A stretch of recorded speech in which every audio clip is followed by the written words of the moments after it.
Hello students, आज के इस वीडियो में हम बात करने वाले हैं अपने रोग निदान के चैप्टर प्रमेय की, जिसे मधुमेह भी कहते हैं और मॉडर्न से रिलेट करें तो डायबिटीज मेलाइटस कहते हैं। इस वीडियो के लिए हमसे रिक्वेस्ट किया है हनुमान जी फॉर यू ने, तो आज उनके रिक्वेस्ट पे हम वीडियो बना रहे हैं प्रमेय पर। अगर आपकी भी कोई रिक्वेस्ट है तो आप हमें कमेंट सेक्शन में बता सकते हैं।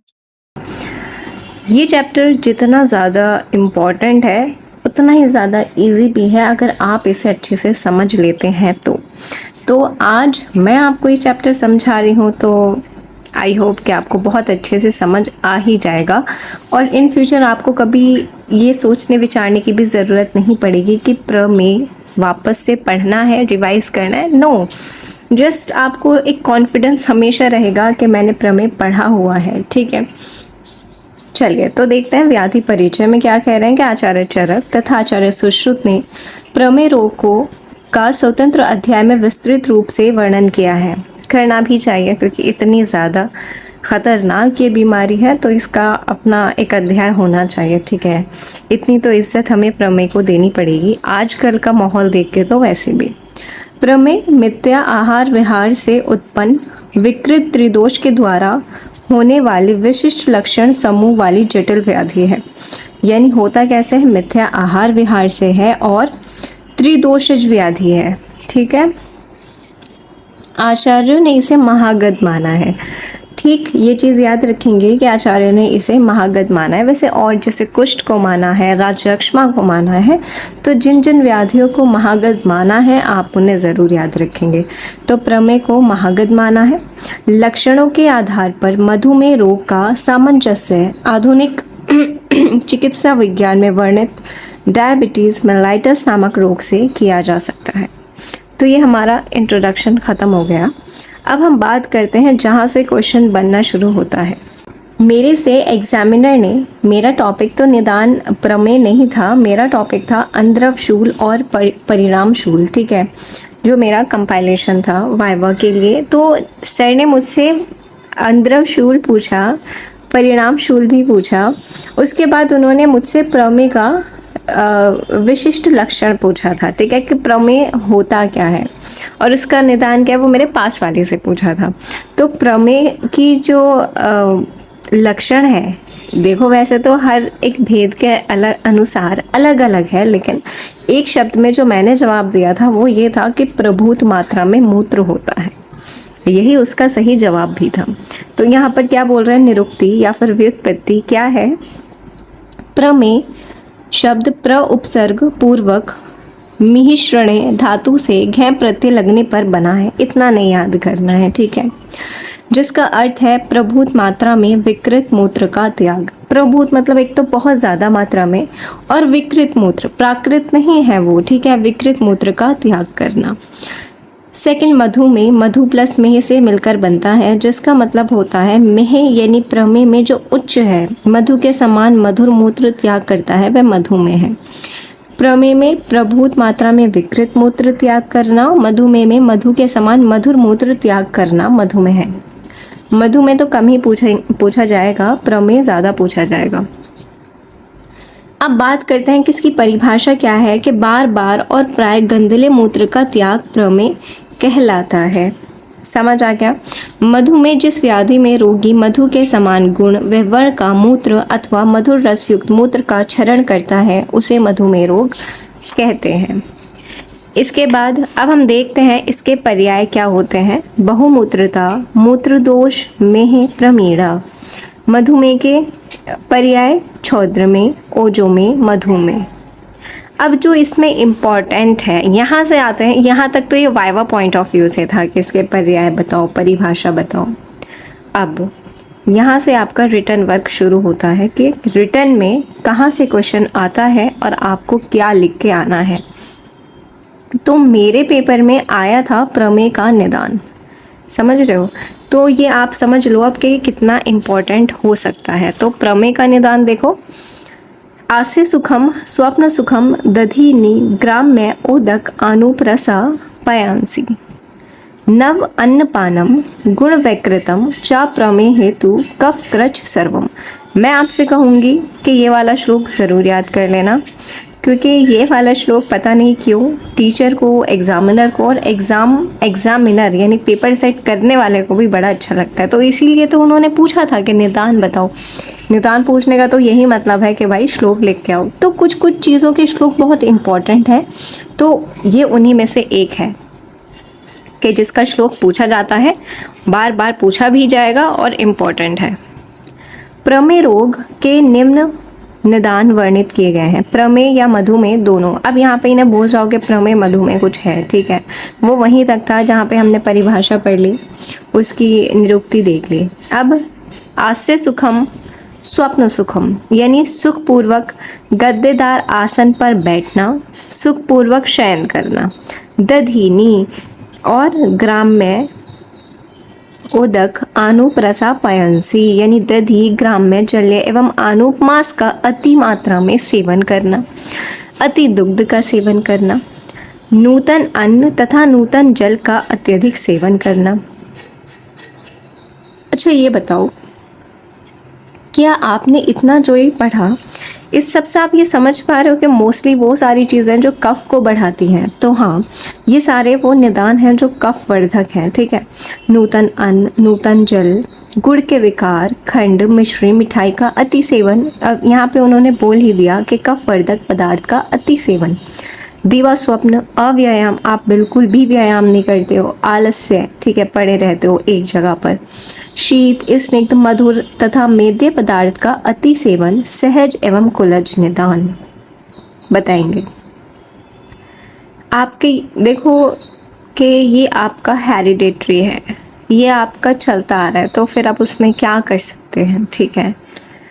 अब आपको समझ आ गया ना, आस्य सुखम स्वप्न सुखम वाला श्लोक याद करना है, और ये सारे निदान के आराम से सो रहे हैं, बढ़िया से नींद ले रहे हैं, दही खा रहे हैं और वो आहार विहार का सेवन कर रहे हैं जिससे कफ प्रकोपित होता है, जैसे बिल्कुल काम ही नहीं कर रहे, आलस्य है, ठीक है, और बिल्कुल खा रहे हैं, शीत, स्निग्ध, गुरु, ये सारे आहार जो कफ को बढ़ाते हैं वो सेवन करते हैं।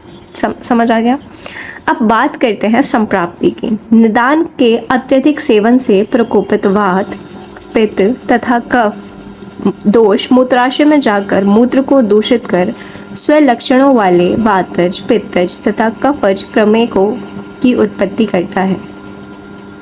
कहने का बस इन्होंने इतना ही बोला है कि जब आप अधिक निदान का सेवन करते हो तो उससे वात, पित्त और कफ तीनों दोष, वैसे तो ये जो प्रमेय है ये त्रिदोषज व्याधि है, लेकिन जो हमने निदान पढ़े वो किसके थे? कफ वाले थे। तो ये तीनों दोषों को दूषित करता है और मूत्राशय में जाकर मूत्र को दूषित करता है, और जिसकी वजह से वातज, पित्तज तथा कफज प्रमेय की उत्पत्ति होती है। अब हम बात करते हैं विशिष्ट संप्राप्ति की। वातज, पित्तज, कफज और सहज प्रमेय क्या होता है? कफ तथा पित्त, वातज की बात कर रहे हैं। कफ और पित्त जब वात की अपेक्षा क्षीण रहते हैं, तो जब वात बढ़ी हुई होती है वो वसा, मज्जा, लसिका, ओज को मूत्राशय में लाकर वातज प्रमेय की उत्पत्ति करता है, ठीक है। ये आपको और समझ आएगा जब हम इनके भेद पढ़ेंगे। उष्ण द्रव्य के सेवन से वृद्ध पित्त, मेद, मांस तथा शारीरिक क्लेद को दूषित करके पित्तज प्रमेय उत्पन्न करता है। कफज प्रमेय क्या है? कफ वर्धक पदार्थों के सेवन से वृद्ध कफ, मेद, मांस, वस्ती में इससे शारीरिक क्लेद को दूषित है। ये सब सेम चीज लिख रहे हैं। सहज में क्या बोल रहे हैं? प्रमेय के उत्पादक दोषों से जीव बीज के दुष्ट हो जाने से माता पिता की संतान में असाध्य रोग, ये वो बोल रहे हैं कि जो माता पिता से आता है। ये चारों चीजें की हम बात कर चुके हैं, ये इतना इंपॉर्टेंट है भी नहीं। मोस्ट इंपॉर्टेंट जो है वो संप्राप्ति चक्र है, वो याद करना है। प्रमेय के दोष दूषे, ये उससे भी ज़्यादा इम्पॉर्टेंट है, क्योंकि इम्पॉर्टेंट भी है और इजी भी है। इजी तो मैं आपको ये बना ही दूंगी, ठीक है। आप मेरे से पढ़ रहे हो तो आपके लिए ऐसी कोई भी चीज़ नहीं होनी चाहिए कि हाय ये भारी है, मर गया। नहीं भाई, हम हैं तो इजी ही है, फिर ये समझना चाहिए आपको बाय डिफ़ॉल्ट। प्रमेय के दोष दूषे, प्रमेय में 3 दोष होते हैं, बता ही दिया है कि त्रिदोषज व्याधि है, तो वात, पित्त और कफ तीनों हैं, और 10 दूष्य हैं जो कि इस प्रकार लिखे गए हैं। सबसे पहले तो आप धातु से शुरू करोगे। सबसे पहले रस ढूंढो। रस, रक्त, मांस, मेद, अस्थि नहीं है, मज्जा, शुक्र। हो गया। कितने हो गए? अस्थि को छोड़ के 6 हो गए, बचे 4। 4 को याद कर लोगे ओवल से, OVAL। तो ओ से आ जाएगा, ओ से क्या आएगा, ओज, ओ से आएगा ओज, वी से आएगा वसा। ये जो साइड में लिखेंगे वही 4 हैं, ठीक है, लिख देती हूँ, ओज, वसा, अम्बू और लसिका। समझ आ रहा है, ओवल है ये, ओज, वसा, अम्बु, लसिका। और शुरू के रस, रक्त, मांस, मेद, अस्थि नहीं है, मज्जा और शुक्र, और ओवल, ओज, वसा, अम्बु, लसिका। इस तरह से आपको याद हो जाएंगे दोष और दुष्य। 3 दोष होते हैं, 10 दुष्य हैं। अब बात करते हैं वेरी इंपॉर्टेंट संप्राप्ति चक्र की, जो कि बोला है निदान का जब आप अति सेवन करते हो, ब्रैकेट में इन्होंने लिख भी दिया कि कफ वर्धक आहार विहार का सेवन करते हो, तो उससे आपकी बॉडी में 3 चीज़ें होती हैं। इन्हें मैंने कैसे याद किया था, देखो सारी चीज़ें ना आप एकदम समझते हो ना कि सब चीज़ों को रटना नहीं हो सकता, तो मेरा तो यही फंडा है कि ट्रिक बना लो, याद हो जाएगा, ठीक है। फिर इसमें लोग ऑब्जेक्शन करते हैं कि ट्रिक को भी तो याद करना पड़ता है, तो नहीं, ऐसा नहीं है, ट्रिक को याद नहीं करना पड़ता है। ट्रिक को आप एक बार अपने दिल से समझ लेते हो ना, तो फिर आपकी याद हो जाती है। तो यहाँ भी बस आपको दिल के कानों से सुनना है, ठीक है, दिमाग से तो सुनते ही हो, यहाँ पे दिल से एक बार सुन लोगे तो वो याद रहेगा कि प्रमेय की ट्रिक जैसे ओवल है, याद रहेगा ना कि ओवल है। अगर आपने दिल के कानों से सुना है तो याद रहेगा कि ओवल है, इसमें आपको फिर टेंशन लेने की ज़रूरत नहीं, और अस्थि तो है ही नहीं, बाकी सब है। तो मैंने इसमें याद किया था A, M और M, क्योंकि इसकी जो संप्राप्ति है वो 3 जगह बढ़ती है, A, M और M, ठीक है। तो A से आएगा अंग शैथिल्य, M से आ जाएगा मंदाग्नि, M से आ जाएगा मेदो वृद्धि। कैसे मैंने याद किया है, A, M और M। A से आ जाएगा अंग शैथिल्य, M से आ जाएगा मंदाग्नि और M से आ जाएगा मेदो वृद्धि। अब हम सिर्फ अंग शैथिल्य को पकड़ते हैं। जब अंग शिथिल होंगे तो द्रव श्लेष्मा, यानी जो श्लेष्मा है वो लिक्विड हो गया है, और अबद्ध मेद समूर्छना, यानी कि मेद के साथ मिल गया है वो। तो जो कफ हमारा दूषित हुआ था वो मेद के साथ मिलकर अब मेद की दुष्टि कर रहा है। उससे क्या होगा, शरीर का क्लेद की दुष्टि हो जाएगी, दिख नहीं रहा था, शरीर के क्लेद की दुष्टि हो जाएगी, जिससे उसका गमन कहाँ हो जाएगा, मूत्र मार्ग में उसका गमन हो जाएगा, और वस्ती में स्थान संश्रय हो जाएगा, और जिसकी वजह से प्रभृत अविल मूत्रता, यानी कि गंदा प्रभुत मात्रा में विकृत मूत्र आना, जो हमने डेफिनेशन में पढ़ा था, ये वही बात है। तो समझ आ गई, यहाँ पे बस एक चीज़ का खेल है, वो है लिक्विड का। तो लिक्विड कौन होता है, एक तो कफ, और हमारा यहाँ पे मेद की ये बात कर रहे हैं, फिर वो क्लेद हो जाएगा, ठीक है। तो अंग शैथिल्य हुआ, श्लेष्मा पिघला, उसने मेद के साथ मिला, मेद को भी दूषित कर दिया, दोनों लिक्विड बने, तो कहाँ जाएंगे, मूत्र मार्ग में जाएंगे ना, लिक्विड है तो शरीरज क्लेद दुष्टि हुई, मूत्र मार्ग में गमन हुआ, वस्ती में दोनों का स्थान संश्रय सब मिल गए, और फिर उसके बाद प्रभुत मात्रा वाला विकृत मूत्र आता है। अब बात करते हैं मंदाग्नि की। मंदाग्नि वाले में बोल रहे हैं कि मंदाग्नि हुई तो आमरस का निर्माण हुआ, वो तो होगा ही, जब मंदाग्नि है तो आम बनेगा, जिससे मार्ग का आवरण हो जाएगा, यानी अवरोध वो उत्पन्न करेगा, जिससे जब अवरोध होगा तो वात का अवरोध हो जाएगा, वात प्रकोप हो जाएगी, जिस वात अगर प्रकोप होगा तो ओज की दुष्टि करेगा, ओज का नष्ट होगा, और जिससे प्रमेय रोग हो जाता है। तीसरी बात करते हैं मेद वृद्धि की। जब आप सादा कफज आहार विहार का सेवन करोगे तो मेद की वृद्धि होगी, जिससे स्थौल्य होगा, और उसी से मार्ग अवरोध हो जाएगा, जिससे वात प्रकोप होगा, जिससे फिर से ओज की दुष्टि हो जाएगी, और ये सारे आपकी साइकिल रिपीट हो जाएगी। तो संप्राप्ति इज़ वेरी इंपॉर्टेंट, इसे आप याद कर लोगे AMM से, अंग शिथिल्य, मंदाग्नि और मेदो वृद्धि। संप्राप्ति घटक की बात करते हैं। मैं आपको याद कराती हूँ कि मैंने संप्राप्ति घटक सबके याद कैसे किए थे। तो मैं अगर आपको लिख के बता दूंगी तो शायद आपको वो चीज़ हमेशा याद रहेगी, क्योंकि आप जब पेन चलता हुआ देखोगे तो वो ज़्यादा अच्छी मेमोरी में फीड होगा।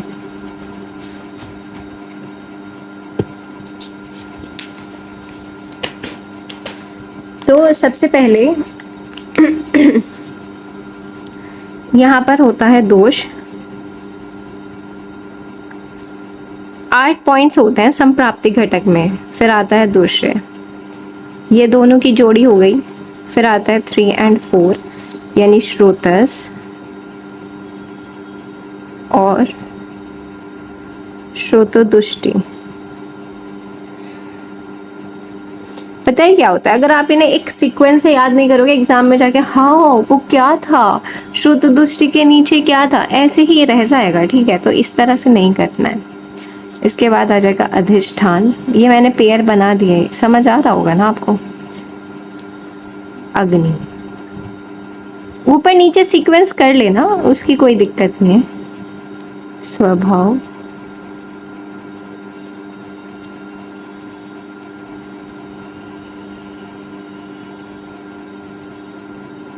असाध्यता, ठीक है। दोष दुष्य दोनों का पेयर है, श्रोतस और श्रोतोदुष्टि दोनों का पेयर है। ए से याद करेंगे, अधिष्ठान और अग्नि का पेयर है। एस से स्वभाव, एस से साध्य साध्यता का पेयर है। ये कितने पेयर हैं टोटल? मैंने 8 पेयर याद किए थे जो हर किसी की संप्राप्ति में लिखने होते हैं। समझ आ गया ना कि कौन कौन से लिखने हैं? दोष दुष्य, श्रोतस, श्रोतोदुष्टि, ठीक, अग्नि और अधिष्ठान। ऊपर नीचे कर लो, दिक्कत नहीं है, लेकिन 8 के 8 होने चाहिए। स्वभाव और साध्य असाध्यता एस वाले। समझ आ गया? अब देखो यहाँ पर दोष क्या है? कफ प्रधान त्रिदोषज है। समझ, ये तो कब से मैं बोलती आ रही हूँ कि कफ प्रधान है, लेकिन है त्रिदोषज। दूष्य याद करा दिए थे, मैं अब नहीं याद कराऊंगी। ठीक है, आपने दिल के कानों से सुना होगा तो ओवल याद रहेगा।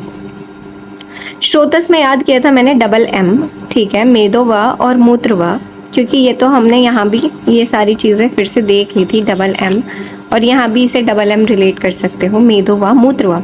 श्रोतोदुष्टि संग हो रही है और अति प्रवृत्ति हो रही है। संग किसका हो रहा है? जो हमने यहाँ पे देखा था, आमरस की वजह से हो रहा था ना, ठीक है। और अति प्रवृत्ति किसकी है? मूत्र की है।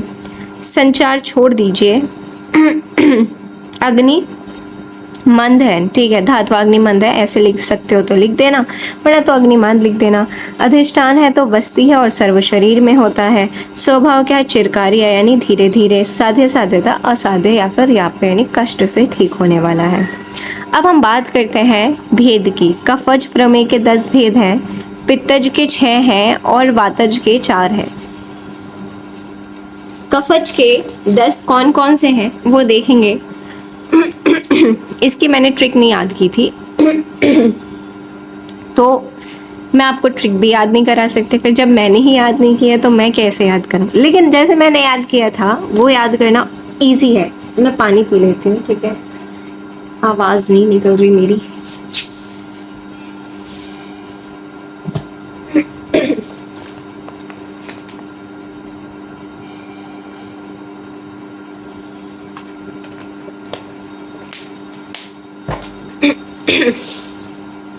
ठीक है, उदक में इक्षु बालिका में है, उदक में इक्षु बालिका में ये दोनों पेयर हैं। सांद्र में सांद्र प्रसाद में ये दोनों पेयर है। शुक्ल में शुक्र में पेयर है। शीत में सिक्ता में पेयर है।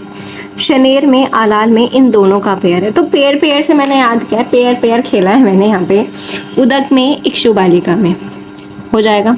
सांद्र में सांद्र प्रसाद में, दोनों में सांद्र सांद्र है, हो जाएगा। शुक्ल में शुक्र में, शुक्ल शुक्र सेम सेम है, हो जाएगा। शीत सिक्ता सेम सेम है, हो जाएगा।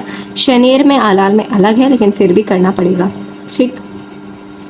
उदक में इक्षु बालिका में, सांद्र में सांद्र प्रसाद में, शुक्ल में शुक्र में है, सिक्ता में शीत में सिक्ता में है, शनेर में आलाल में है, ठीक।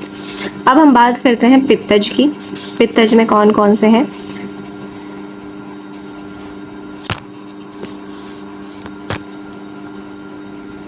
क्षार में, काल में, नील में, लोहित में, मंजिष्ठा में, हरिद्र में, सारे रंग आ जाएंगे बस।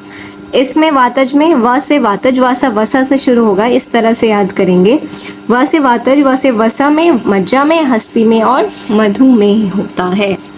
अब प्रमेय के अन्य भेद क्या होते हैं? सहज प्रमेय यानी हेरिडेटरी, अपथ्य निमित्त, जब आप एक्वायर्ड डायबिटीज़, जब आप ऐसे ही जो हम पढ़ रहे हैं कि निदान के सेवन से जो होता है, वो अपथ्य निमित्तज प्रमेय है, जो कि एक्वायर आप करते हो अपने आहार विहार लाइफ स्टाइल के कारण, आचार्य चरक मत अनुसार स्थूल प्रमेय और पृष्ठ प्रमेय, यानी जो एक मोटा है एक पतला है। आचार्य वाग्भट के मत अनुसार धातु छयजन्य और दोषावृतजन्य प्रमेय। याद करने की जरूरत नहीं है, क्वेश्चन इससे बहुत कम आते हैं। पूर्व रूप की बात करते हैं। अतिस्वेद, शरीर में विस्तृण गंध आना, यानी फॉल ऑर्डर ऑफ बॉडी।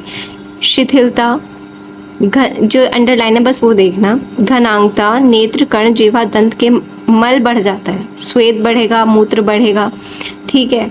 नाखून की अतिवृद्धि हो जाती है, तालु कंठशोष होता है, शीतल द्रव्य की अधिक कामना होती है, मधुरास्यता है, शरीर व मूत्र में चींटियों का लगना, पिपासा और भूख बढ़ जाती है, सर्वांग शून्यता हो जाता है, आलस्य शरीर की।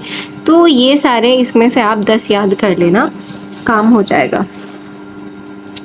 अब हम बात करते हैं इसके सामान्य लक्षण की, जो कि है प्रचुर मात्रा में तथा प्रभुत मात्रा में मूत्र का निर्गमन। जो मैंने आपको स्टार्टिंग में बताया था, प्रभुत मात्रा में विकृत मूत्र का निकलना। तो अविल मूत्र मतलब विकृत मूत्र, टर्बिड यूरिन। मूत्र का मक्षिकाक्रांत होना, ठीक है, वहाँ पे चींटी और मक्खी आना। श्वेत तथा घन मूत्र की प्रवृत्ति होना, बेड वेटिंग, ठीक है, कि आपका कंट्रोल नहीं रहता है। शरीर स्टिफनेस ऑफ द बॉडी होती है, शरीर में जकड़ाहट, स्तंभता, ठीक। अब हम बात करते हैं इसके विशिष्ट लक्षण की। कफज प्रमेय में क्या होता है? उदक में, उदक का क्या मतलब होता है? उदक का मतलब होता है पानी। जैसे मैंने आपको हंसोदक बताया था दिनचर्या नहीं, ऋतुचर्या वाले चैप्टर में। तो हंस उदक, यानी जो हंस पानी पीते हैं वो वाला उदक यानी जल। तो उदक का मतलब होता है जल, जो कि स्वच्छ है, अधिक श्वेत है, शीतल है, गंधरहित है। जल की तरह जो मूत्र त्याग करता है वो उदक में वाला रोगी है। इक्षु बालिका में की बात करें तो मधुर और शीत, इक्षु का मतलब गन्ना, मधुर, शीत और कुछ पिछिल, आविल तथा इक्षु रस के समान मूत्र त्याग करे तो वो इक्षु बालिका रस में है। सांद्र में की बात करें तो सांद्र का मतलब होता है गाढ़ा। कफ प्रकोप के कारण पात्र में रखा हुआ जिसका बासी मूत्र गाढ़ा हो जाता है उसे सांद्र में ही कहते हैं। सांद्र प्रसाद में का मतलब है जब कफ के प्रकोप के कारण पात्र में रखा बासी मूत्र सांद्र हो जाए और कुछ निर्मल हो, यानी कुछ तो साफ है और कुछ गाढ़ा है, तो इस तरह का होता है सांद्र प्रसाद। शुक्ल में का शुक्ल मतलब सफ़ेद, चावल के आटे के वर्ण का बार बार मूत्र त्याग करना। शुक्र में मतलब शुक्र के समान अथवा शुक्र मिले हुए मूत्र का बार बार त्याग करना, या तो उसमें शुक्र मिला हो या फिर शुक्र के समान हो। शीत का मतलब ठंडा, यानी अत्यंत मधुर एवं शीतल मूत्र का बार बार त्याग करना। सिक्ता मतलब पत्थर, यानी मूत्रगत दोषों में बालू यानी छोटे छोटे कण पत्थर के रूप में मूत्र मार्ग से निकलना, यानी पथरी वाली बात कर रहे हैं ये। क्रिस्टल शनेर में यानी फ्रीक्वेंसी मंद है, वेग रहित। शनि का मतलब होता है धीरे धीरे, मंद, वेग रहित या कठिनता से मूत्र त्याग करना। आलाल मतलब रस्सी यानी तंतुवत बंधे हुए तार से युक्त पिछले मूत्र का त्याग करना, कि तार की तरह निकल रहा है। अब हम बात करते हैं पित्तज प्रमेय के लक्षण की, जिसमें क्षार का मतलब है कि गंध, वर्ण, रूप, स्पर्श उसका कैसा हो, क्षार के समान हो। बहुत इजी है ये, जैसे इसका नाम है बस वैसे याद करते जाना है। कोई मैं इसमें इसलिए बताऊं ही क्या, है ही नहीं कुछ बताने को। काल मतलब काला, कृष्ण तथा उष्ण मूत्र का त्याग करना। नील मतलब नीला, चाश पक्षी यानी नीलकंठ के पंख के समान वर्ण वाला अम्ल मूत्र का त्याग करना। रक्त, लोहित या शोणित में, ये सारे रेड से मतलब है इसका, यानी विसरण, ये जो कि हमारी एक गंध होती है ब्लड वाली, वो। लवण, उष्ण तथा रक्तवर्णी मूत्र का त्याग करना। मंजिष्ठा मतलब मंजिष्ठा के क्वाथ के वर्ण के समान मूत्र का त्याग करना। हरिद्र में यानी हरिद्रा वर्णी मूत्र का त्याग करना। वातज प्रमेय की बात करें तो वसा में मैंने बताया था वैसे वातज है, वैसे वसा से याद हो जाएगा। वसा, मज्जा, हस्ती और मधुमेह। वसमय में क्या होता है? वसा मिला हुआ या वसा के समान मूत्र त्याग। जैसे शुक्र वाला हमने पढ़ा कि शुक्र के समान या शुक्र मिला हुआ, तो यहाँ पर पढ़ रहे हैं वसा के समान या वसा मिला हुआ। मज्जा मतलब मज्जा युक्त निकलना। हस्ती मतलब मत वाले हाथी के समान अधिक मात्रा में बार बार मूत्र का त्याग करना।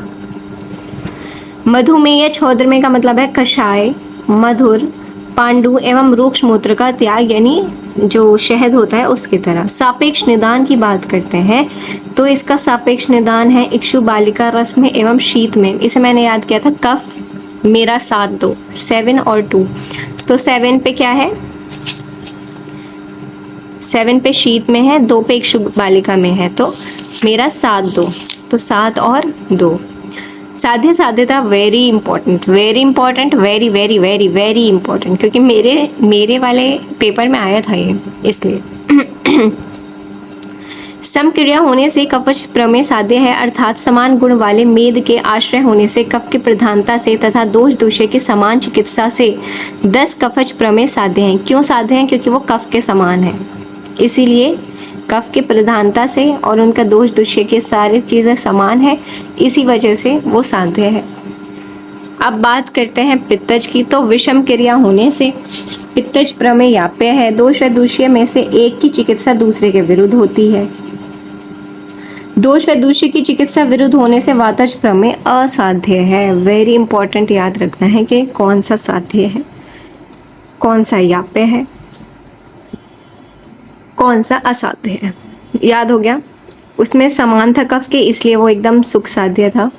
इसमें विरुद्ध है, इसलिए याप्य है। और ये असाध्य है क्योंकि इसमें एक दूसरे से विरुद्ध है, इसमें चिकित्सा ही विरुद्ध है भाई, इसमें नहीं कर सकते। तो ये क्या है? असाध्य है। सहज व कुलज प्रमेय भी असाध्य है, जो आपको जन्मजात गिफ्टेड बाय गॉड मिली है। ठीक है। उपद्रव से युक्त प्रमेय असाध्य है। उपद्रव से तो युक्त सारी चीज़ें असाध्य हैं, ये तो हार्ड एंड फास्ट रूल है। मैं आपको बताऊंगी, है ना, जब मैं आपको डिसीजेस पढ़ाऊंगी ना, तो मैं आपको बताऊंगी कि रोग निदान में कैसे आप डिसीज़ के पूर्व रूप लिखोगे, कैसे आप इनकी साध्य असाध्यता लिखोगे, मैं आपको सब चीज़ें बताऊंगी। उपद्रव की बात करते हैं। तृष्णा, अतिसार, दाह, दौर्बल्य, अरुचि, अविपाक, दुर्गंध, वेरी इंपॉर्टेंट। देखो हर चीज़ में ना कुछ कुछ इम्पोर्टेंट होता है, जिसमें वो ये है कि पीड़िकाएँ होती हैं। कितनी प्रमेय? सप्त प्रमेय पीड़िकाएँ होती हैं बच्चों। इसके तो मैंने आपके वीडियो बना के डाली थी, शिकंजा जो मैंने बताया था कि साध्यता वाली थी वो। अलजी, विंता, विद्रदी, शराविका, कच्छपिका, जालिनी, सरशपी। ठीक है।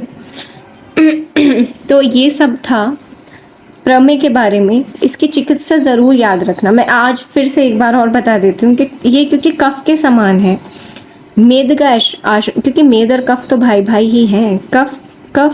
कफज प्रमेय साध्य है क्योंकि उसमें मेद के आश्रय होने से, कफ की प्रधानता से और दोष दूषे की समान चिकित्सा के कारण ये क्या है? साध्य है। इसमें चिकित्सा विरुद्ध होती है कि दोष दूषे एक दूसरे, दोष की चिकित्सा करोगे तो दूषे खराब, दूषे की करोगे तो दोष खराब, तो ये विरुद्ध है। और इसमें तो सब कुछ विरुद्ध है, इसमें कुछ नहीं हो सकता, इसीलिए वातज वाला असाध्य है। जो आपको गॉड गिफ्टेड मिला है वो भी असाध्य है, और उपद्रव से युक्त तो हर व्याधि असाध्य है। लिख लो, ठीक है। उपद्रव से युक्त हर एक व्याधि असाध्य है। मोस्टली कुछ नहीं है, शायद मुझे जो याद आ रहा है वो नहीं है, मुझे उसका नाम याद नहीं आ रहा असल में। 1-2 व्याधि का एक्सेप्शन रख के आप सब में ये लिखोगे कि उपद्रव से युक्त प्रमेय असाध्य है। उपद्रव, तृष्णा, अतिसार, दाह, दौर्बल्य, अरुचि, अविपाक, दुर्गंधता।